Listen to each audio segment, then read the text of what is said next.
ಹೆಬ್ಬಳಲು Shri Chakramata YouTube channel ವೀಕ್ಷಕರಿಗೆ ನನ್ನ ಪೂರ್ವಕ ನಮಸ್ಕಾರಗಳು. ಸುಭಾಷಿತ: ಯಾರು ಬರುವರು ನಿನ್ನ ಹಿಂದೆ, ಇತ್ತ ಬಾ ಎಂದು ಯಮನು ಕರೆಯುವಾಗ. ಸತಿಸುತರು ಬರುವುದಿಲ್ಲ, ನಿನ್ನ ಬಂಧು ಸ್ನೇಹಿತರು ಬರುವುದಿಲ್ಲ, ಧನಧಾನ್ಯಗಳು ಬರುವುದಿಲ್ಲ, ಕೊನೆಗೆ ಭಗವಂತ ಒಬ್ಬನೇ ಜೊತೆ ಬರ್ತಾನೆ. ಅದರಿಂದ ಏನಕ್ಕೆ ಬೇಕು, ಯಾಕೆ ಒದ್ದಾಡಬೇಕು, ಕಳ್ತನ ಯಾಕೆ ಮಾಡಬೇಕು, ಸುಳ್ಳು ಯಾಕೆ ಹೇಳಬೇಕು, ಮೋಸ ಯಾಕೆ ಮಾಡಬೇಕು, ಇನ್ನೊಬ್ರಿಗೆ ತಲೆ ಯಾಕೆ ಹೊಡಿಬೇಕು, ಗೊತ್ತಾಯ್ತಾ? ಮಾಡಬಾರ್ದು. ನಮ್ಮ ಕೈಲಾಗ ತನಕ ಒಳ್ಳೆಯದನ್ನು ಮಾಡಿ. ಇವತ್ತು ನಾವು ದಿನಪಂಚಾಂಗಕ್ಕಿಂತ ಮುಂಚೆ ಮೊನ್ನೆ ನಮ್ಮ ಕನ್ನಡದ ಮೇರು ನಟಿ ಸರೋಜಾದೇವಿ ನಿಧನ ಆಗಿದ್ದಾರೆ. ಅವರಿಗೆ ಆತ್ಮಕ್ಕೆ ಶಾಂತಿ ಸಿಗಲಿ ಅಂತ ಎಲ್ಲರಿಗೂ ನಮ್ಮ ಹೆಬ್ಬಳಲು ಶ್ರೀ ಚಕ್ರಮಾತಾ ಯೂಟ್ಯೂಬ್ ಚಾನಲ್ ಕಡೆಯಿಂದ ತಿಳಿಸ್ತೀವಿ. ಇವತ್ತು ಅವ್ರ ಬಗ್ಗೆ ತಿಳ್ಕೊಳ್ಳೋಣ. ಸರೋಜಾದೇವಿ 1938 ಜನವರಿ 7ರಂದು ಬೆಂಗಳೂರಿನಲ್ಲಿ ಜನಿಸಿದರು. 1938ರಲ್ಲಿ ಬೆಂಗಳೂರಿನಲ್ಲಿ ಜನನ ಆಗತ್ತೆ. ತಂದೆ ಭೈರಪ್ಪನವರು ಪೊಲೀಸ್ ಇಲಾಖೆಯಲ್ಲಿ ಕಾರ್ಯನಿರ್ವಹಿಸುತ್ತಿದ್ದರು. ತಾಯಿ ರುದ್ರಮ್ಮ ಅವರಿಗೆ ಅಪಾರ ಮನ್ನಣೆ, ಗೌರವ, ಜನಪ್ರಿಯತೆಗಳನ್ನು ನೀಡಿದ. ತಮಿಳು ಚಿತ್ರರಂಗ ಅವರನ್ನು ಕನ್ನಡತ್ತ ಗೊತ್ತಾಯ್ತಾ ಅವರನ್ನು ಕನ್ನಡತ್ತು ಪೈಂಗಿಳ್ಳಿ ಅಂದರೆ ಕನ್ನಡದ ಮುದ್ದಿನ ಗಿಣಿ ಎಂದು ಸಂಬೋಧಿಸುತ್ತಿತ್ತು. ತಾವು ಕನ್ನಡ ಚಿತ್ರರಂಗದ ಹೊರಗಡೆ ಇದ್ದಾಗಲೂ ಕನ್ನಡದವರೆಂಬ ಹೆಮ್ಮೆಯನ್ನು ಎಲ್ಲೆಡೆ ಕೊಂಡೊಯ್ಯುತ್ತಿರುವುದನ್ನು ಇದು ಸ್ಪಷ್ಟ ನಿದರ್ಶನ. ಗೊತ್ತಾಯ್ತಾ? ಡಾಕ್ಟರ್ ಬಿ ಸರೋಜಾದೇವಿ ಭಾರತೀಯ ಚಿತ್ರರಂಗಕ್ಕೆ ಸಂದ ಕರ್ನಾಟಕದ ಭವ್ಯ ಕೊಡುಗೆ. ಅವರು ಕನ್ನಡದಲ್ಲಷ್ಟೇ ಅಲ್ಲದೆ ತೆಲುಗು, ತಮಿಳು, ಹಿಂದಿ ಚಿತ್ರರಂಗದಲ್ಲಿ ಅಪಾರ ಜನಪ್ರಿಯತೆ ಗಳಿಸಿದ ಮೇರು ಕಲಾವಿದೆ ಅವರು. ಡಾಕ್ಟರ್ ಬಿ ಸರೋಜಾದೇವಿ ಅವರು ಕನ್ನಡದ ಮಹಾನ್ ಕಲಾವಿದರಾಗಿದ್ದ ದಿವಂಗತ ಹೊನ್ನಪ್ಪ ಭಾಗವತರು ಅವರು ಮಹಾಕವಿ ಕಾಳಿದಾಸ ಚಿತ್ರದ ಮೂಲಕ 1955ರಲ್ಲಿ ಚಿತ್ರರಂಗಕ್ಕೆ ಪದಾರ್ಪಣೆ ಮಾಡಿದರು. ಕನ್ನಡ ಚಿತ್ರರಂಗದಲ್ಲಿ ಆ ಚಿತ್ರಕ್ಕೆ ಮಹತ್ವದ ಸ್ಥಾನವಿದೆ. ಅದೇ ವರ್ಷದಲ್ಲಿ ಬಿ ಸರೋಜಾದೇವಿ ಶ್ರೀರಾಮ ಪೂಜಾ ಚಿತ್ರದಲ್ಲಿ ನಟಿಸಿದರು. ಹೀಗೆ ಕನ್ನಡದ ಹಲವಾರು ಚಿತ್ರಗಳಲ್ಲಿ ಅಭಿನಯಿಸುತ್ತಿದ್ದ ಬಿ ಸರೋಜಾದೇವಿ ಅವರು 1957ರಲ್ಲಿ ಎನ್ ಟಿ ರಾಮರಾಯರ ಚಿತ್ರ ಪಾಂಡುರಂಗ ಮಹಾತ್ಮೆಯಲ್ಲಿ ನಟಿಸಿದರು.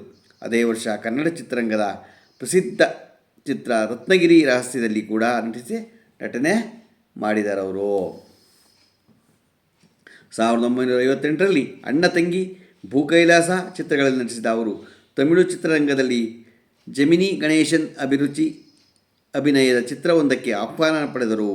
ಅದೇ ವರ್ಷದಲ್ಲಿ ತಮಿಳಿನ ಮೇರು ನಟ ಎಂ ಜಿ ರಾಮಚಂದ್ರನ್ ಅವರು ನಾಡೋಡಿ ಮನ್ನನ್ ಶಿವಾಜಿ ಗಣೇಶವರ ಕಬಾಬ್ ಶಬಾಸ್ ಮೀನಾ ಮತ್ತು ಕನ್ನಡದ ಮೇರು ಚಿತ್ರ ನಿರ್ಮಾಪಕ, ನಿರ್ದೇಶನ ನಟ ಬಿ ಆರ್ ಪಂತಲು ಅವರು ಸ್ಕೂಲ್ ಮಾಸ್ಟರ್ ಚಿತ್ರದಲ್ಲಿ ಬೆಳಗಿದರು.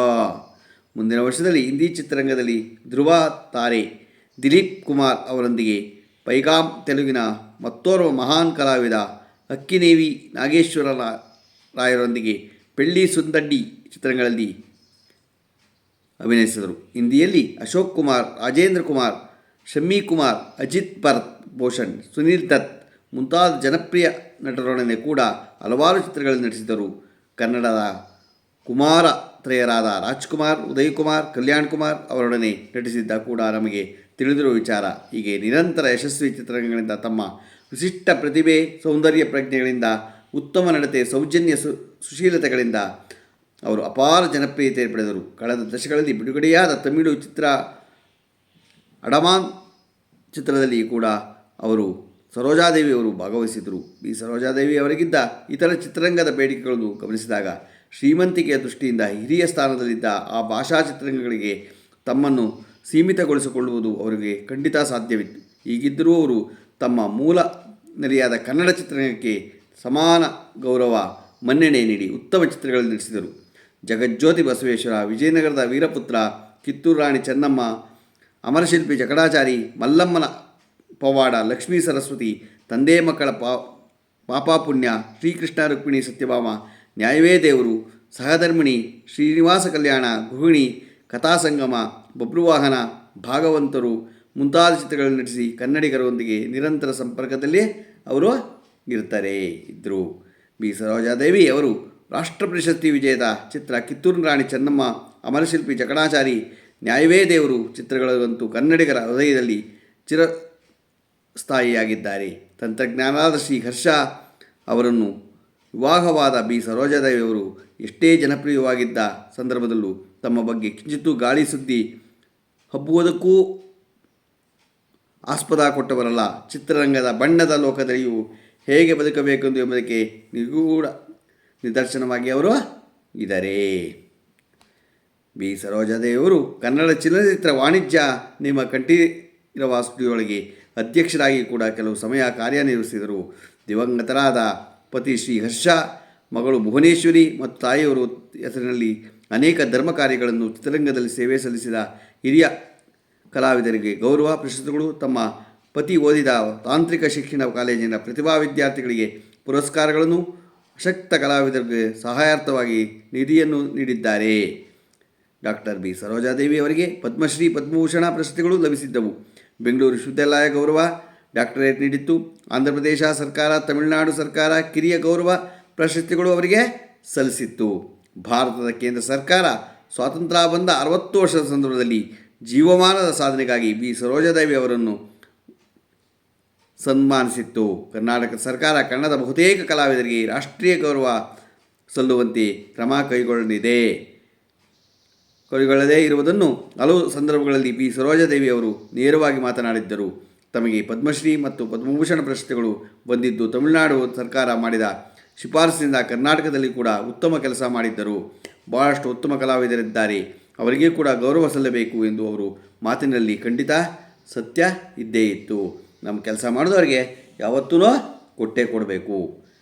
ಹಾಗಾಗಿ ಕಲೆಗಾಗಿ ಬದುಕಿ ತಮ್ಮ ಎಲ್ಲ ಕಾರ್ಯಗಳಲ್ಲೂ ಘನತೆ ಸೌಂದರ್ಯಗಳನ್ನು ಮೆರೆದಿದ್ದ ಡಾಕ್ಟರ್ ಬಿ ಸರೋಜಾದೇವಿ ಅವರು 2025 ಜುಲೈ 14ರಂದು ನಿಧನರಾಗಿದ್ದಾರೆ. ಅವರ ಕಲಾ ರಸಿಕರ ಮನದಲ್ಲಿ ಎಂದೆಂದೂ ಅವರು ಚಿರಸ್ಥಾಯಿಯಾಗಿ ಉಳಿದೇ ಇರ್ತಾರೆ. ಗೊತ್ತಾಯ್ತಾ? ಯಾವಾಗಲೂ ಅವರ ಒಂದು ಗೌರವಯುತವಾಗಿ ನಮ್ಮ ಕರ್ನಾಟಕ ಅವರಿಗೆ